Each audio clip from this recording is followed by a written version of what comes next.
ஒரு நாள் அவரோட கிளினிக்கு ஒரு அம்மா வர்றாங்க, ரத்த வாந்தி எடுக்கிறாங்க. தலையில கை வச்சு கொஞ்ச நேரம் தலையில கை வைக்கிறாரு. அந்த அம்மா 3 மணி நேரம் தூங்குது. எந்திரிச்சு போயிடுச்சு. குணமாயி. அடுத்த ரெமெடி கண்டுபிடிக்க போறான்னு வெளிய போறாரு. ராக் ரோஸ கண்டுபிடிக்கிறார். 12வது ரெமெடி. எங்க கண்டுபிடிக்கிறார்? அதுவும் மலை மேல தான். ஜங்ஷன் கண்டுபிடித்த இடத்திலேயே தான் கண்டுபிடிக்கிறார். இந்த இந்த பாயிண்ட் அது எப்பயுமே அவரு கூட வழிநடத்தல் இருக்குது. இந்த பாயிண்ட்ல இந்த டோட்டல் கண்ட்ரோல் எடுக்கிறார். மீட்பின் மலர், விடுதலையின் மலர், பேனிக் ஹீரோயிக் கரேஜ். இது வந்து உச்சபட்ச பயம். மனிதன் உச்சபட்ச பயம் எதுல இருக்குன்னா, அவன் உயிர் போயிடும்ன்ற நிலை தான் உச்சபட்ச பயம். அந்த உயிர் போயிடும்ன்ற நிலை இருந்ததுன்னா வேற எந்த ஞாபகமும் வராது. இன்னொன்னு ஞாபகமே வராது. பிளாங்க் அவுட் ஆயிடும். அப்படியே சைலண்டா நின்றோம். எதுவுமே தோணாது.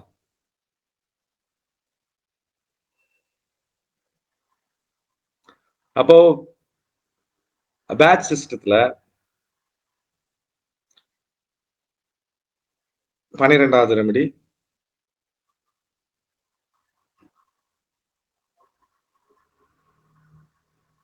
இந்த ரெமெடி மட்டும் தான் இன்ஸ்டன்டா இந்த உடனே வேலை செய்யும். இது வந்து சிச்சுவேஷன் ரெமெடி. இது வந்து நீங்க உங்களுக்கும் இந்த சிச்சுவேஷனுக்கும் இந்த சிச்சுவேஷன்ல நீங்க எந்த பங்குதாரரும் கிடையாது. அதாவது பங்குதாரனா நீங்க இந்த வேலையை செய்யல, ஆனா பாதிக்கப்பட்டிருக்கீங்க. ஒரு இடத்துல போயிட்டே இருக்கீங்க, ஒரு பெரிய ஆக்சிடென்ட் நடக்குது. அந்த ஆக்சிடென்ட பார்த்த அந்த க்ஷணத்துல ஏதோ ஒரு விஷயம் நடக்குது. அந்த விஷயம் உங்களை பாதிக்குது. அந்த சிச்சுவேஷன், அந்த சூழல் இருக்கு இல்லையா? அந்த சூழல் தான் அந்த ராக் ரோஸோட சூழல். பீதி. பீதி தான் கரெக்டான வேர்டு. ட்ரெட். உச்சபட்சமா உங்களுடைய உடம்பே போனாலும் பரவாயில்ல, கூட இருக்கவங்க போனாலும் பரவாயில்ல. உங்க உயிரே போற கண்டிஷன் இருக்குதுதான். இதுதான் 38ல உச்சபட்ச மனநிலை. ஏன் உச்சபட்ச மனநிலை? உங்களுக்கு கொஞ்சம் நினைவு இருக்கு. அடுத்தடுத்த நிகழ்ச்சிகள் கண்ட்ரோல் இல்லாம போயிட்டே இருக்குது. நீங்க பார்த்துட்டே இருக்கீங்க. அடுத்து நான் ஆகுமோ, அடுத்து நான் ஆகுமோ, அடுத்து நான் ஆகுமோன்னு ஒரு மேலேயும் கீழேயும் எனர்ஜி போயிட்டே இருக்குது. ஆற்றல் போயிட்டே இருக்குது. ப்ரெஷர் போயிட்டே இருக்குது. மற்ற எல்லா ரெமெடியிலும் கான்சியஸ் எல்லாம் போயிடுச்சுன்னா உங்களுக்கு தெரியாது என்ன நடக்குதுன்னு தெரியாது. அப்புறம் தான் டாக்டர்கிட்ட போயிட்ட பிறகு நீங்க நான் இங்க வந்துட்டேனான்னு பாப்பீங்க. இங்க வந்து உள்ள தெரிஞ்சுக்கிட்டே இருக்கு. அடுத்து ஏதோ நடக்க போகுது அப்படின்னு. இது நடந்துருச்சே அப்படின்னு. ஒரு சிச்சுவேஷன் சூழல் முடிஞ்சிச்சு. கரெக்டா புரிஞ்சுக்கணும் அப்படின்னா ஒரு ரெஃப்யூஜின்னு சொல்லக்கூடிய ஒரு நாட்டுல இருந்து ஒரு நாட்டுக்கு அகதிகளா வரக்கூடியவங்க ஓடி வர்றாரு ஒருத்தன். கப்பல்ல பயணம் பண்றான். கப்பல்ல கூட தெரியாம பயணம் பண்றான். அப்படியே வந்து ஒரு இடத்துல கரை வருது. நைட் டைம் போயிட்டு நடக்கலான்னு போறான். பார்த்தா முள்வேலி. முள்வேலியில கப்பல்ல இருந்து மீண்டு வந்து கடல்ல தண்ணியில வந்தோடனே ஓகே தப்பிச்சுட்டோம்னு போனோடனே முள்வேலி பிடிச்சி குத்துறது. முள்வேலியை தாண்டி போறான். இருட்டு, இருட்டு. திடீர்னு நாய் சத்தம் கேக்குது. ஓடுறான். பார்த்தா சகதியில விழுந்துடுறான். அதுக்கப்புறம் ஒரு டன்னல்ல போறான். போயிட்டு அப்போ அடுத்தது பீதி நிலை. ஒரு சிச்சுவேஷன் உருவாகுது. அப்ப அந்த மனநிலை எப்படி இருக்கும்?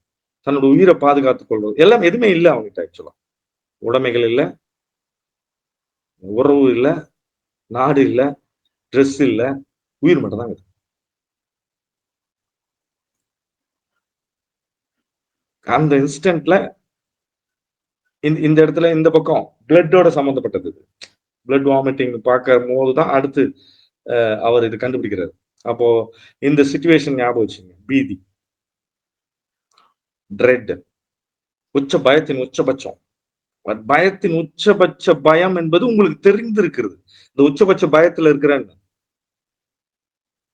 அடுத்து பிளாக் அவுட். மைண்ட் வந்து 0 ஆயிடுச்சு. நல்லா படிச்சுட்டு போயிட்டோம். 100 மார்க் வாங்க போறோம்தான் பண்ணும் போது கொஸ்டின் பேப்பர் பார்த்தோன்னே எல்லாம் பிளாக் அவுட் ஆயிடுது. அப்படியே நிக்குது.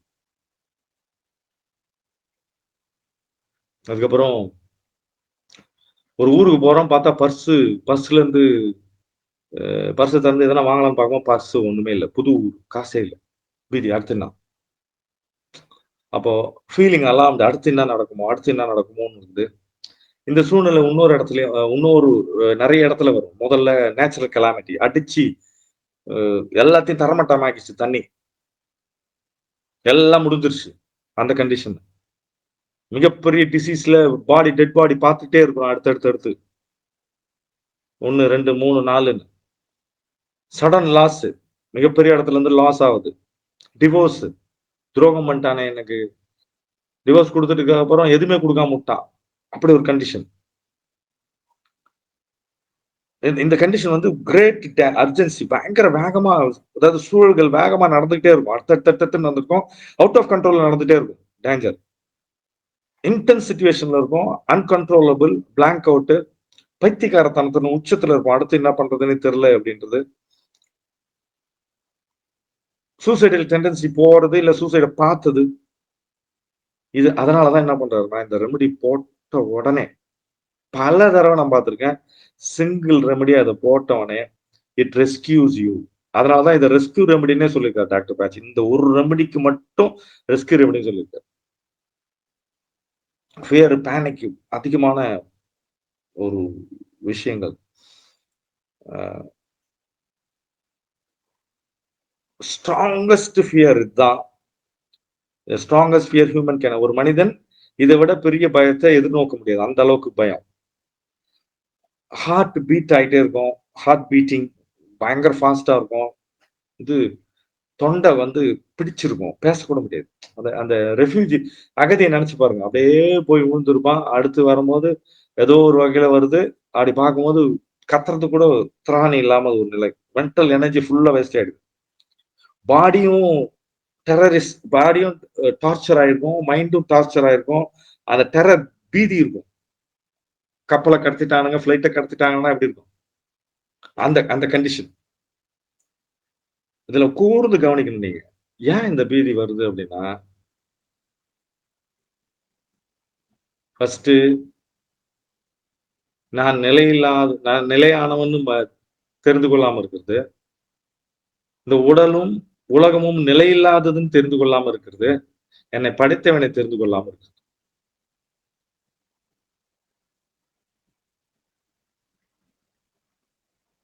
ஒரு ஞானிக்கு சாக்கடை ஓரம் உட்காந்துருக்கான். ஒரு நாட்டுல உட்காந்துருக்காங்க. அவன்கிட்ட போய் உலகம் இடிஞ்சு போகுதுங்க. ஷேர் மார்க்கெட் உடஞ்சி கிரம்பிள் ஆகுதுங்க. கோல்டு விலை பெருசா ஏறிடுதுங்க அப்படின்னா அப்படியே ஒரு பார்த்துட்டு அமைதியா இருப்பார். ஏன்னா அவருக்கு தான் என்ன பண்றதுன்னு தெரியும். இந்த உலக இயல்பு என்னன்னு தெரியும். உலகத்துல என்ன நடந்து மாற்றங்கள்னு தெரியும். ரெமெடினா ஃப்ளவர்ஸ்னா என்னன்னா ப்ராப்பர் அண்டர்ஸ்டாண்டிங், புரிதல், எல்லாத்த பத்தியும் புரிதல். பயம்னா என்னன்னு ஒரு புரிதல் வந்துச்சுன்னா பயம் இருக்காது. இது வந்து இன்னொரு கண்டிஷன்ல பாத்தீங்கன்னா, ஒரு பொண்ணோ, ஒரு பையனோ ஒரு ஒரு சூழல்ல வளர்க்கப்பட்டது. பயத்தினாலே வளர்க்கப்பட்டு பழகுறாங்கன்னு வச்சுக்கங்க. திணிக்கப்பட்ட பயம். அடிக்கிறது, துன்புறுத்துறது போன்ற விஷயங்கள்ல இருந்து ஒரு சிச்சுவேஷன். அது அந்த மனநிலை உருவாகுதல். இது வந்து டெம்பரரி ஸ்டேட் தான். சில பேருக்கு வந்து வளர்க்கப்பட்ட விதமாக பெர்மனன்ட் ஸ்டேட்டாவே இருக்கும். டெம்பரரி ஸ்டேட் தான் இது. அத மாத்த முடியும். இந்த கண்டிஷனு. ஆனா இவங்களுக்கு பழக்கமே வந்து பீதி ஆனது மாதிரியே பழக்கம். எதுக்கெடுத்தாலும் புதுசா பயந்துறது.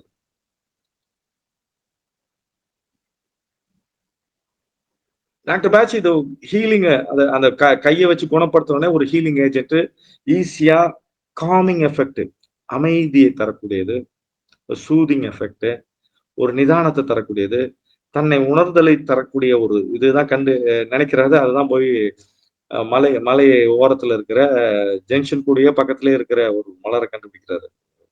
ராக் ரோசன் சொல்லக்கூடியது. இந்த பயம் வந்து லைஃப் த்ரெட்டனிங். இத பக்கத்துல இருக்கவனுக்கு புரியாது. இவன் பீதியில இருக்கான்னு புரியவே புரியாது. அங்கதான் வந்து இந்த கண்டிஷன்ல தான் ஃப்ரீ தை செல்ஃப்னு புக் எழுதுறாரு. அதுல என்ன எழுதுறாருன்னா, learning to brave against great odds. எவ்வளவு பெரிய பிரச்சனை வந்தாலும் அதுக்கு எவ்வளவு அடுத்து கப்பல்ல இருந்து தப்பிச்சேன், வேலியில இருந்து தப்பிச்சேன், நாயில இருந்து தப்பிச்சேன், போலீஸ்காரன்ட்ட இருந்து தப்பிச்சேன். அடுக்கி அடுக்கி வரினும் அந்த துன்பத்துக்கே நான் துன்பம் கொடுப்பேன்றதுதான் ராக்ரோஸ். என்னன்னா வரட்டும்டா பாத்துக்கலாம் அப்படின்னு. Fighting for your freedom. அதாவது ராக்ரோஸை பத்தி நிறைய பேர் சொல்லியிருப்பாங்க. நிறைய விஷயங்கள் இருக்குது. அதாவது எதனா பீதி ஆயிடுச்சுன்னா சாப்பிடுங்க. அதெல்லாம் கிடையாது. ஆக்சுவலா ஆக்சுவலா நல்லா கூர்ந்து கவனிச்சுன்னா இந்த இடத்துலதான் ஃப்ரீ ஃப்ரீ தை செல்ஃப் எழுதுறாரு அவரு. என்ன சொல்றாருன்னா, நீங்கள் கட்டுண்டு இருக்கிறீர்கள், பீதியால் கட்டுண்டு இருக்குங்க. என்னன்னா, எனக்கு என் வாழ்க்கையில சொத்து இருந்தாதான் கரெக்ட், குடும்பம் இருந்தாதான் கரெக்ட், இல்லாட்டி வேலை இருந்தாதான் கரெக்ட். இது மேல மிகப்பெரிய பட்டுதல் வச்சிருக்கீங்க. நீங்க எல்லாத்தோடையும் வாழுங்க. உங்களோட குடும்பத்தோட வாழுங்க, வேலையோட வாழுங்க, எல்லாத்தோடையும் வாழுங்க, சமூகத்தோட வாழுங்க. ஆனா பற்று இல்லாம விடுதலை உணர்வோடு வாழுங்கன்னு சொல்றதுதான் ராக்ரோஸ்.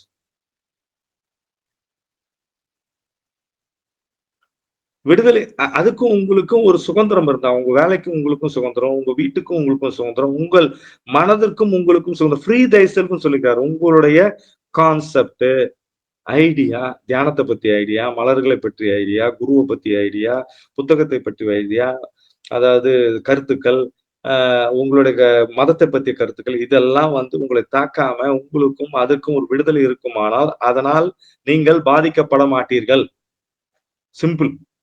இந்த ராக்ரோஸ் சொல்றது அதுதான். நீங்கள் ஏன் அது உச்சபட்ச பயத்தில் இருக்கிறீங்க, உயிரே போனாலும் கஷ்டம்ன்றீங்கன்னா நீங்கள் கட்டுண்டு இருக்கிறீங்க. உங்களை நீங்கள் விடுவித்துக் கொள்ளுங்கள். அதனாலதான் சுதந்திரத்தின் மலர். தற்சார்பு, அதாவது தனி சுதந்திரம், தன் சுதந்திரம். நான் எதுக்கும் இப்போ ஒரு அகதிக்கு அந்த ஓடும் பொழுது அந்த சூழல்ல எதுவுமே கிடையாது, ட்ரெஸ் கூட கிடையாது. அந்த இடத்துல ஒரு மீட்பு நடக்குதுன்னா எதுவுமே இல்லாம அந்த இடத்துல அந்த அந்த அந்த கண்டிஷன்ல ஒரு சுதந்திர உணர்வை பாக்குறான். எதுவுமே இல்லாம நான் சுதந்திரமா இருக்க முடியுது. அப்ப இதெல்லாம் இல்லாம நான் சுதந்திரமா இருக்க முடியாதுன்னு நினைச்சனே. இதெல்லாம் இருந்தாதான் நான் சுதந்திரமா இருக்க முடியும்னு நினைச்சிருந்தேனே இவ்வளவு நாளா. இதெல்லாம் இல்லாமயே நான் சுதந்திரமா இருக்கிறேனே. அதனாலதான் ஞானிகளுக்கு பொருட்கள் எதுவுமே இல்லை. அதனால ஞானியா போனல எல்லாத்தையும் வைத்துக் கொண்டு தாமரையில் தண்ணீர் போல, தாமரை இலை தண்ணீர் போல இருந்தீங்கன்னா நீங்க தான் விடுதலை உணர்வு பெற்ற ராக்ரோஸுடைய முத்த உருவமா இருப்பீங்க. அதுதான் குழந்தைகள் யாருக்கெல்லாம் இது தேவைப்படுது. குழந்தைகள் திடீர்னு எந்திரிச்சு பயப்படுது, நைட்டு விம்மி விம்மி அழுது, சின்ன குழந்தைங்க விம்மி விம்மி அழுது காரணம் இல்லாம ராக்ரோஸ் லைட்டா தடவி பாருங்க, சரியாகும். குழந்தைகள் பயப்படுது நைட்டு காரணம் இல்லாம அழுதுனா அதுக்கும் ராக்ரோஸ் தான். இது இது இது இந்த மணல்ல யார் யாருக்கெல்லாம் இருக்கலாம் அதெல்லாம் ராக்ரோஸ் பயன்படுத்தலாம். ஸ்வெட்டு பயங்கரமா வேர்த்து பிளட் வாட்டர் அப்படியே பயங்கர பீதியில இருக்குது. ஒவ்வொரு செல்லும் பயந்துகிட்டே இருக்கும் இந்த மாதிரி நபர்களுக்கு. ஆனா ஒவ்வொரு செல்லும் அமைதியை தரும் இந்த ரெமடியில சாடும்போது. இந்த இந்த மனிதர்கள் தன்னை காத்துக்கொள்ள, அதாவது தன்னை காத்துக்கொள்ள இந்த உயிர் முற்றிலுமாக எல்லா எனர்ஜியும் மொபைலைஸ் பண்ணி தன்னை பாதுகாக்க முயற்சி பண்ணும். எல்லா எனர்ஜியும் முயற்சி பண்ணி திடீர்னு ஒரு குழந்தை வந்து கீழே வந்து தண்ணியில ஊந்துருச்சு, நீச்சல் தெரியாத ஒரு ஆள் போய் தூக்கின்னு வராங்க. பஸ்ல இருந்து தொங்கின்னு இருக்கிறோம். இன்னொருத்தரை காப்பாத்துறான், 10 பேரை காப்பாத்துறான். அவனுக்கு எனர்ஜி ஃபுல் எனர்ஜி போட்டு காப்பாத்துறான். வீர தீர செயல்கள் செய்யறவங்க எல்லாம் இந்த ராக்ரோஸோட கேரக்டர். சன் ஸ்ட்ரோக் ஆயிடுச்சு, மயக்கச்சு ஊந்துருக்கிறான், அன்கான்சியஸ், சுத்தமா மயக்கச்சு ஊந்துருக்கான ராக்ரோஸ் மட்டுமே கொடுத்தா. இந்த இடத்துல மிக முக்கியமான ஒரு விஷயம் தெரிஞ்சுக்கணும். 4-5 ரெமெடி கலக்கிறத விட ஒரு விஷயம் சரியா தெரிஞ்சிச்சுன்னா ஒரே ரெமெடி கொடுத்தனா மீட்பு ஜாஸ்தியா இருக்கும். அதனோட ரிசல்ட்ஸ் வந்து பயங்கரமா இருக்கும், அமேசிங்கா இருக்கும், ரொம்ப பவர்ஃபுல்லா இருக்கும். அதனால கூடுமான வரைக்கும் ஒவ்வொரு எனர்ஜியும், ஒவ்வொரு ஃப்ரீக்வன்சி, எனர்ஜி, ஃப்ரீக்வன்சி, வைப்ரேஷன், இந்த மூணும், மலருடைய எனர்ஜி, மலருடைய ஃப்ரீக்வன்சி, மலருடைய வைப்ரேஷன் மூணுத்தையும் புரிஞ்சுக்கிட்டு மலருடைய கான்சியஸ்னஸை புரிஞ்சுக்கிட்டீங்கன்னா சில நேரத்துல ரெமெடி எடுத்துட்டு போவீங்க, ஒரு ரெமெடி தான் எடுப்பீங்க, என்ன ரெமெடி எடுத்தீங்க கூட தெரியாது. ஆனா நீங்க போற இடத்துல பாத்தீங்கன்னா அந்த ரெமெடி கரெக்டா சூஸ் ஆகும், கரெக்டா இருக்கும். இவங்க எட்ஜில மூவ் ஆயின்னு இருப்பாங்க. வாழ்க்கையினுடைய ஓரத்துக்கு ஓடினேன் வாழ்க்கையின் ஓரத்துக்கே ஓடினன்ற மாதிரி தான் அது. துரத்துனாங்க போன்ஸ் எல்லாம் கூட பயத்துல இருக்குது. Fear overdose, excess potential, overdose, எல்லாமே over action, over acting, over reacting to the situation. Courage to act அந்த இடத்துல. யாருன்னா ஒருத்தர் கேன்சர் பாதிச்சிட்டாங்கன்னா டக்குன்னு அந்த வீடும் அவங்களும் ஒரு பாதிப்பு இருக்குல்ல, பீதி. அந்த இடத்துல தொடர்ச்சியா ஒரு ஒரு 15 நாள் 20 நாளைக்கு அந்த வீட்ல இருக்கிறவங்களுக்கு ஆக்ரோஷ் மட்டும், அதாவது கலக்கக்கூடாது. இதுல தான் முக்கியமான தெரிஞ்சுக்கணும். சிங்கிள் ரெமெடியோடைய இம்பார்ட்டன்ஸ் நீங்க புரிஞ்சுக்கிட்டீங்கன்னா, அதனால தான் நெறைய விஷயங்கள் தகவல் சொல்றது. இவ்வளவு தகவல் தேவையான்னு சில பேர்லாம் யோசனை பண்ணுவாங்க. எனக்கு எனக்கான தகவல் மட்டும் தெரிஞ்சதுன்னா போதும் அப்படின்னு. ஆனா, உலகம் வந்து வெரைட்டி, மக்கள் வந்து வித்தியாசமான மனிதர்களா இருக்காங்க. என்னோட நோக்கம் என்னவா இருந்தது ஆரம்பத்துல இருந்துன்னா, ஒரு ஒரு எனக்கு எனக்கு 100 தகவல் நான் சொல்றேன். ஆனா எனக்கு 100 தகவல் அது. ஆனா ஒரு குடும்பத்துக்கு ஒரு தகவல் வந்து அவங்க குடும்பத்துடைய வாழ்க்கைய மாத்தும். அதனால தான் நெறைய இன்ஃபர்மேஷன் குடுத்துட்டு, இது அறிவாவும் அறிவா கடத்தி ஞானமா மாத்திட்டேன்னா வேல முடிஞ்சுது. அதுக்கப்புறம் இந்த புக் தேவையில்ல, இந்த சேனல் தேவையில்ல, எதுவுமே தேவையில்ல. அது அவங்களோடது ஆயிடும். அப்புறம் சடன் வயலன்ஸ், திடீர்னு ஒரு புரட்சி மாரி வெடிக்குது பாருங்க. அதெல்லாம் ராக்ரோஸ். அத கண்ட்ரோலே பண்ண முடியாது. அந்த எனர்ஜி பாருங்க, எக்ஸஸ் பொட்டன்ஷியல். கண்ட்ரோல் இல்லாம போயின்னே இருக்கும். அதுவா போய் நின்னா தான். இந்த மனிதர்களுக்கு, அந்த ராக்ரோஸ் மனிதர்களுக்கு எக்ஸ்டர்னல் ஹெல்ப் தேவை. அதாவது வெளியில இருந்து மக்களுடைய ஹெல்ப் தேவை. கண்டிப்பா ஹெல்ப் இருந்தா தான் அவங்க மீட்க முடியுமே. அன்கான்ஷியஸ் ஆயிட்டாங்கன்னா ஹெல்ப் வேணும் அவங்களுக்கு. இந்த மனிதர்கள் தான் பயங்கரமா ரிஸ்க் எடுக்குறவங்க. பயங்கரமா ரிஸ்க் ஓடுறவங்க, வண்டி ஓட்டுறவங்க, பயங்கரமா ரிஸ்கியா வேலை செய்றவங்க, மிலிட்டரியில வேலை செய்றவங்க. இது மியூட் அத மைண்ட வந்து மியூட் பண்ணு. 0 ஆயிடும். அதாவது நிறுத்திடும். டபால்னு. டெம்பரேச்சர் ஹையா போகும் சில நேரத்துல இவங்களுக்கு. ஸ்ட்ரகிள் பண்ணிட்டே இருப்பாங்க. மீட் வரணும் அப்படின்னு. பாடி வந்து சில நேரத்துல இந்த ஆளுங்களுக்கு கட்ட மாரி ஆயிடும். அது ஒண்ணு.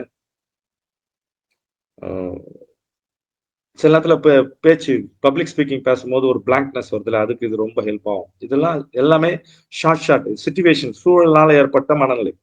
ஏன் மனநிலை ஏற்படுது? சூழல்னால ஏன் இந்த மனநிலை ஏற்படுதுன்னா, நான் நினைத்த மாரி சூழல்கள் இல்லை. நான் விரும்பியவாறு இல்லை. என் சுதந்திரத்தை இது பறிக்கிறதுன்றதுனால தான் இந்த சூழ்நிலை உருவாகுது. என் சுதந்திரம் நான் தப்பான ஒண்ணு வச்சுக்கிறேன்ல, அது. ஆனா உண்மையான சுதந்திரத்தை காட்டும். கடந்த கால மெமரீஸையும் இது எடுத்துட்டு வரும். அதே மாரி யாரெல்லாம் ஹரார் மூவிஸ் நெறைய பார்க்குறாங்க, அப்புறம் ஹரார பத்தியே பேசுறாங்க.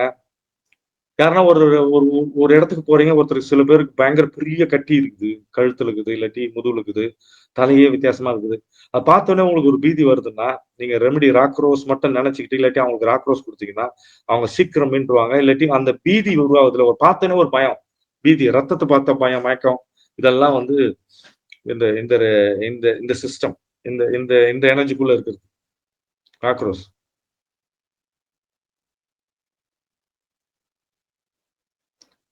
மிக முக்கியமான விஷயம். ஸ்பிரிச்சுவல்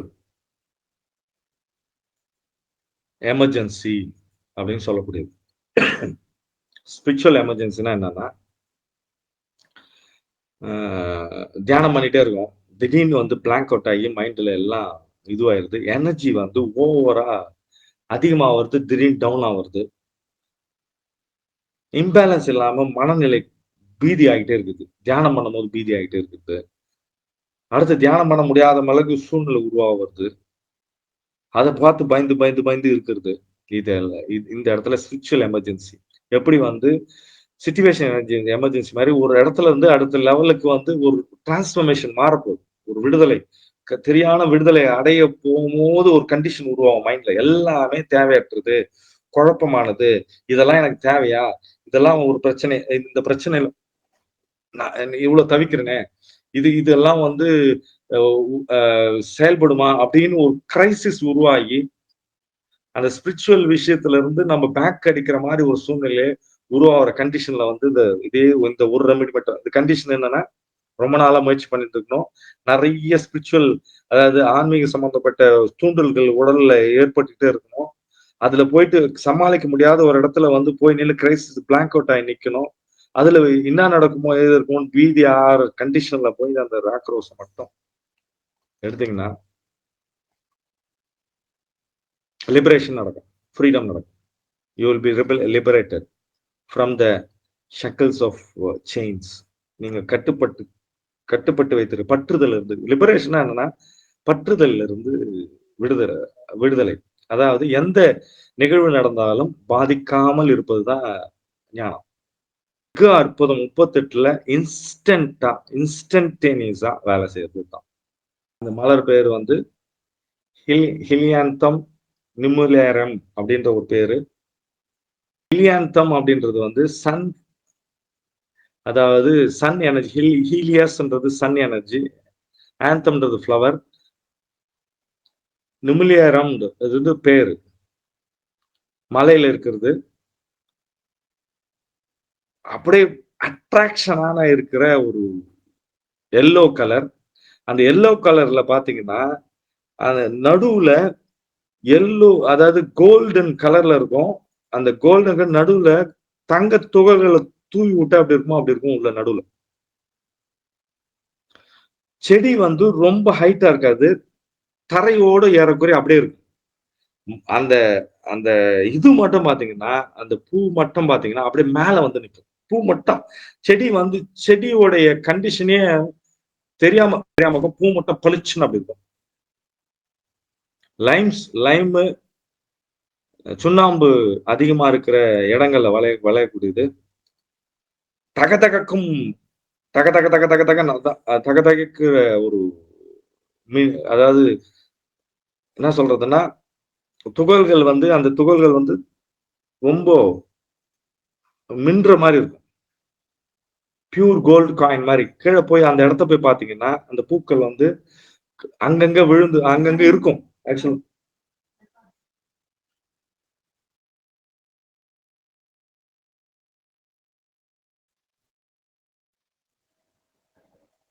அந்த பூக்கள் பாத்தீங்கன்னா கீழே விழுந்துருக்கு பாத்தீங்கன்னா கோல்டு காயின் மாதிரி இருக்கும்.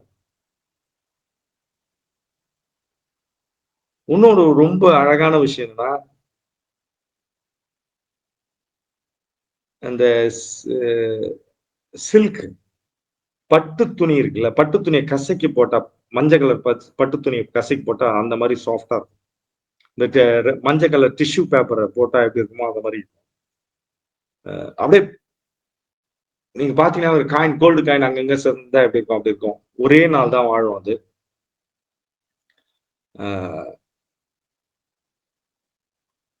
வாழ்க்கையில இருந்து கிரிப்பு இல்லாம இருக்கவங்களுக்கு இது ஃபுல்லா எனர்ஜி வந்து சன்ல இருந்து வரக்கூடியது. இத பாத்தீங்கன்னா தெரியும். அந்த இது இந்த இந்த இந்த இந்த பிக்சர்ல பாத்தீங்கன்னா தெரியும். துகள்கள், தங்க துகள்கள். எனர்ஜி வந்து ஃபுல்லா சன் எனர்ஜியை வந்து இழுத்து வச்சுக்குது. சூரியனோட எனர்ஜிய எல்லா காலங்கள்லயும் இருக்குது. பெரியமியல் தரையில கீழே இருக்கக்கூடியது. எப்பயுமே தரையில கீழே இருக்கிறது பூ மட்டும் மேல இருந்துருக்கு. நான் பாத்துடுறேன். சூரியன் இல்லைன்னா இந்த கீழே மொட்டு மாதிரி இருக்கு பாத்தீங்களா, அந்த மாதிரி அப்படியே சோம்பி போய் அப்படியே கீழே தொங்கி இருக்கும் சூரியனோட எனர்ஜி. சூரியனுடைய அதாவது மேகங்களோடயே போயிட்டு இருக்கோம். சூரியன் எந்தெந்த டைரக்ஷன்ல போதோ அந்தந்த டைரக்ஷன்ல திரும்பிக்கிட்டே இருக்கும். இதற்குரிய சன்ஃபிளவர் மாதிரியே. தண்டுகள் பாத்தீங்கன்னா கீழே படர்ந்து இருக்கும். அப்படியே கட்டியா இருக்கும். தண்டுகள் கட்டியா இருக்கும். பயங்கர டார்க் கிரீன் கலர் லீவ்ஸ், அதாவது ஓவல் ஷேப்ல இருக்கிற டார்க் கிரீன் கலர் லீவ்ஸ். அந்த அந்த அந்த இலைகளும் பாத்தீங்கன்னா ரெண்டு பக்கமும் ஒரே ஒரு இதுல இருந்து டைரக்ஷன் வந்து ரெண்டு பக்கமும் நிக்கிறோம். அப்படியே ஆப்போசிட் பேர்ஸா இருக்கும். இலைகள் வந்து கீழே உதிராது. ஆனா ஸ்ட்ரைட்டா இருக்காது. அந்த செடி வந்து ஸ்ட்ரைட்டா இருக்காது. அதனாலதான் இந்த மனிதர்கள் வந்து அந்த கண்டிஷன்ல இருக்கிறவங்க, அவங்களுக்குன்னு ஒரு ஈகோ இருக்காது. அடுத்து என்ன பண்ண போறோம்னு தெரியாது. அடுத்தவங்களை சார்ந்தா இருக்கணும். அப்போ ஸ்டெம் வந்து ரொம்ப ரொம்ப கட்ட மாதிரி இருக்கும். அந்த அந்த நீங்க போய் பக்கத்துல போய் பாத்தீங்கன்னா, பார்த்திருக்கேன். பக்கத்துல போய் பாத்தீங்கன்னா ஏதோ இருக்கிறம்பா அப்படின்ற மாதிரி இருக்கும் அந்த செடி. அப்படியே அமைதியா ஒரு வில்லும் கிடையாது, ஒரு எனர்ஜி கிடையாது, ஹரிசாண்டல் அப்படியே சும்மா இருக்கிறது. Care taken. அதாவது ராக் ரோஸ் நார்த் வேல்ஸ்லயும் கேர் ஷேர்னு பார்த்திருக்கோம். இன்டிஃபரன்ஷியேட்டட். இது இதனுடைய லைஃப் பாத்தீங்கன்னா எப்ப எப்படி வளரும்னே தெரியாது. கணிக்கவே முடியாது. இந்த ரெமெடி மட்டும்தான், இந்த மலர் மட்டும்தான் இப்ப அதாவது கணிக்க முடியாத அளவுக்கு வளர்ச்சி இருக்கு. எப்படி நம்மளுடைய சூழல் கணிக்க முடியாத அளவு இருக்கு, அதே மாதிரி இந்த மலர் அப்படிதான் இருக்கு. இப்படிதான் இருக்கும் லைஃப்னு சொல்ல முடியாது, சீசனும் சொல்ல முடியாது.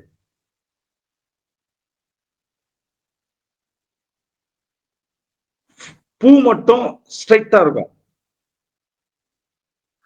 அதே மாதிரி பூ வந்து சூரியனையும் வானத்தை பார்த்துதான் இருக்கும். வானத்தை பார்த்து அப்படியே நிற்கும், சூரியனை பார்த்து அப்படியே நிற்கும்.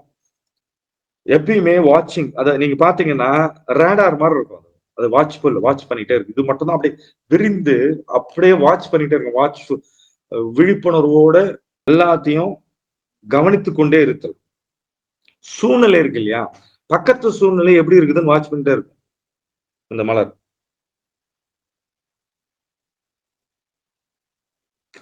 இந்த மகரந்த சேர்க்கை அப்போ எதனா பூச்சிகள் பக்கத்துல வந்துச்சுன்னா டப்புன்னு என்ன பண்ணோம்னா, காத்து காத்து மாதிரி வந்து உள்ள இருந்து மகரந்தத்துக்கு வந்துட்டு பூச்சிகளை தள்ளி விட்டுரும். தபால் ஒரு ஸ்டேட். இந்த இரிட்டபிலிட்டி இருக்குது. இந்த இரிட்டேஷன் இருக்கிற மலர்கள், இந்த செடிகள், இந்த விதைகள்லாம் நீங்க ரொம்ப ரொம்ப அமானுஷ்யமானது. இன்னொன்னு புரிந்து கொள்றதுக்கு ரொம்ப கஷ்டம். இது பயங்கர சென்சிட்டிவ், வாட்ச்ஃபுல் ஸ்டேட், சென்சிட்டிவ். இலைகள்லாம் பாருங்க எப்படி, அந்த பூ பூ பாருங்க, ஓவல் பிளைன் கிரீன். அதாவது இலையில பாத்தீங்கன்னா மேல வந்து கிரீன் கலரா இருக்கும், கீழே வந்து கிரே கலரா இருக்கும். அதுவும் மிக முக்கியமானது என்னன்னா, வர்ணிக்க முடியாது, விவரிக்க முடியாத அளவுக்கு டிஃபரெண்டா இருக்குது. எல்லாத்தையுமே அந்த மேல மொட்டு மாதிரி இருக்கு இல்லையா, அதெல்லாம் பூக்கள் வந்து சுருங்கி போயிருக்குது. அதனுடைய விதைகளை எல்லாத்தையுமே அப்படியே பிடிச்சி வச்சுக்கும். இதழ்கள் வந்து கீழே விழாது, அப்படியே சுருங்கி பிடிச்சி வச்சிருக்கும். ஆனா விதைகள் வந்து பாத்தீங்கன்னா அப்படியே காத்துனால அப்படியே பறக்கும். எப்படி காத்து தண்ணினால தூக்கி வீசப்பட்டு அது பாட்டுக்கு தூக்கின்னு போகும். இது வீசாது, காத்து தண்ணினால வீசப்படும். அதாவது காத்து தண்ணியினால வீசப்பட்டு வெகு தூரத்துல போய் வளரும். அப்போ அது டேஞ்சர்ல இருக்கக்கூடிய, டேஞ்சரை கண்ட்ரோல் பண்ணி டேஞ்சரை தனக்குள்ள ஆக்கிறது. இது எங்க நிறைய இருக்குது அப்படின்னா, இந்த இந்த விதைகள்லாம் போய் எறும்போட புத்துல நிறைய எறும்புகளை திரும்ப சேர்த்து வைக்குது. இதுல ஒரு பியூட்டி என்னன்னா, எறும்பு புத்துல இருக்கிற விதைகள் வந்து நல்லா வளர ஆரம்பிக்குது. ஏன்னா அங்கதான் போய் உணவாயிடுது அந்த விதை. ஆனா அந்த உணவு நான் உணவு இல்லை, நான் திருப்பி மீண்டும் நான் என்னை நானே மீட்டு கொண்டு நான் வளருவேன்னு அந்த அந்த டேஞ்சர்ல இருந்தே வளருது. உன்னை சாப்பிட்டுருவாங்க, உன்னை கொன்றுவாங்க, அந்த விதையை கொன்றுவாங்கன்னு தெரியும். அந்த இடத்துல இருந்து வேர் விட்டு வளர ஆரம்பிக்கும். அதுக்கு ரொம்ப பிடிச்சமான இடமே டேஞ்சர், எப்பயுமே டேஞ்சர்ல இருக்கு. ஸ்பீடு பயங்கர ஸ்பீடா வேர் விட்டு பயங்கர ஃபாஸ்டா வளர ஆரம்பிக்கும். 76 சென்டிமீட்டர் வரைக்கும் வளரும், 2 அடி வரைக்கும். 100 வகையான ஸ்பீஷிஸ் வரைக்கும் இருக்குது அது. அதுக்கப்புறம் ரூட் ஃபார்மேஷன் பயங்கர டீப்பா இருக்கக்கூடியது. அதே நேரத்துல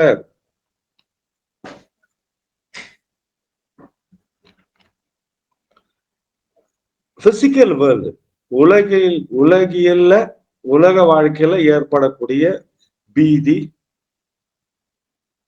பிரச்சனைகள், உலகத்துல வாழும்போது உயிருக்கு இன்னல் ஏற்படுத்தக்கூடிய சூழ்நிலைகள் எல்லாத்தையும் மீட்கிறது இதுதான்.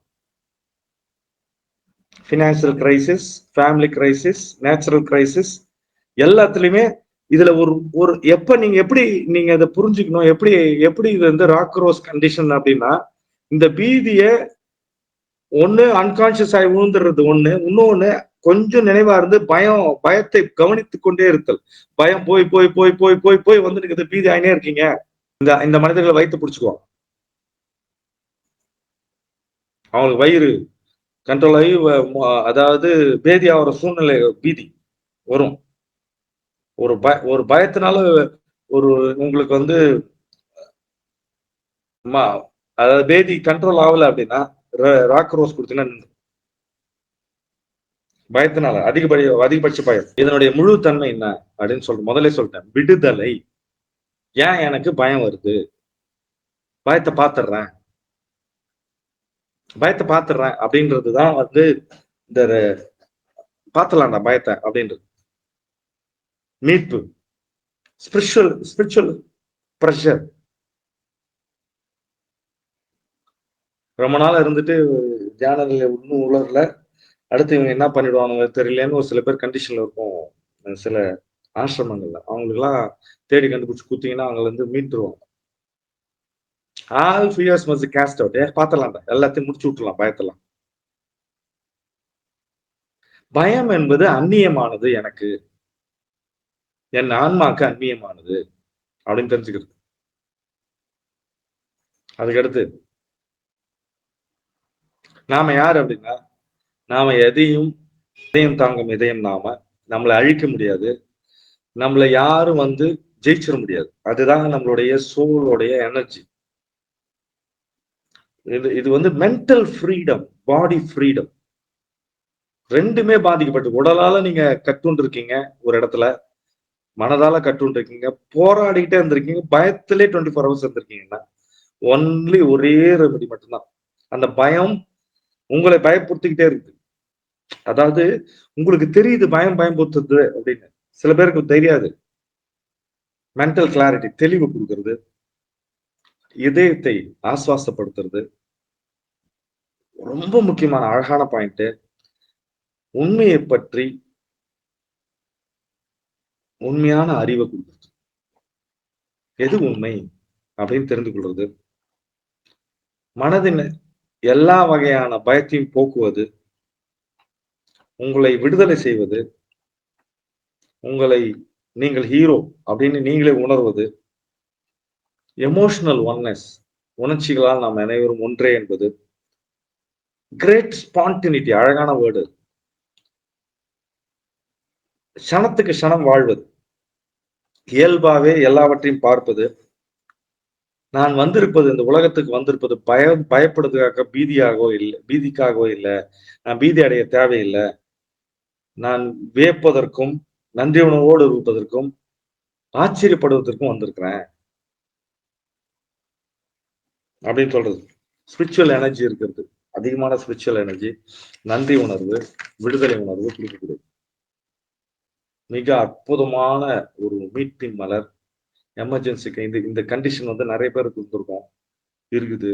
நிறைய திடீர் சடன் நியூஸ், அதனால ஏற்படக்கூடிய பீதி, அந்த ப்ரெஷர், இது எல்லாத்தையும் வந்து சரி பண்ணி ஒரு அழகான ஒரு காம்னஸ், ஒரு அமைதி. என்ன நடந்துரும்? எல்லாம் எல்லாம் நான் வந்து உருவாக்கியது.